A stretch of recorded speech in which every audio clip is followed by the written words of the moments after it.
코로나라는 게 이제 어떤 지역에서 발병이 되고 그거를 전국적으로 알려줘야 돼요. 이런 문제를 발견하고 어떻게 해결해야 되는지 상황이 떠오르면 그거를 코딩으로 어떻게 구현해야 될지 이런 머릿속에 알고리즘이 그려진단 말이에요.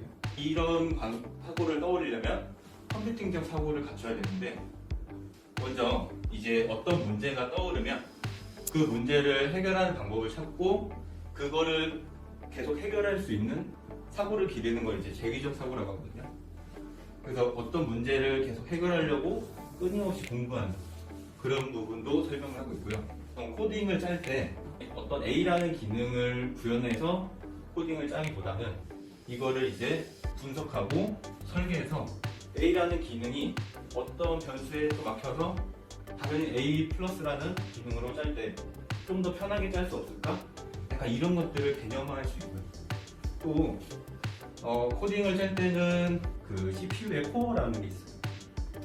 컴퓨터의 코어는 사람의 뇌라고 생각하시면 돼요. 그래서 혼자서만 일하지 않고 컴퓨터가 요즘엔 여러 개의 동시다발적으로 일을 하거든요. 그래서 코딩을 짤 때도 여러 개의 동시다발적으로 일을 할 때 어떻게 코딩을 짜야 될지 이런 병렬 처리에 대한 부분도 고민을 해야 되고요. 어떤 공통적인 문제를 해결할 수 있도록 추상화라고 하는데 이 부분을 되게 잘 짜는 사람들이 되게 좋은 개발자라고 많이 들어요. 문제를 어떤 큰 문제가 있으면은 전부 다 쪼개서 많이 해결을 하거든요. 그래서 이거를 분해하는 능력도 컴퓨팅적 사고에 포함됩니다.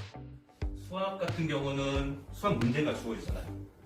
그러면 이 수학 문제를 보고 학생들이 떠오른단 말이에요.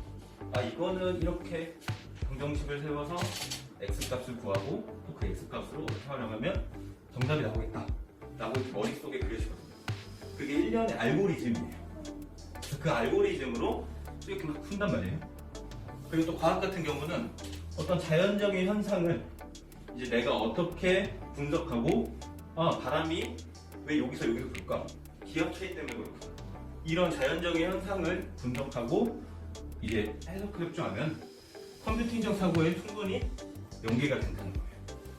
그래서 앞에 부분을 다시 보게 되면 이런 문제 해결 능력과 어떤 현상에 대한 원인을 파악할 수 있다면 컴퓨팅적 사고를 충분히 적응을 할 수 있어요.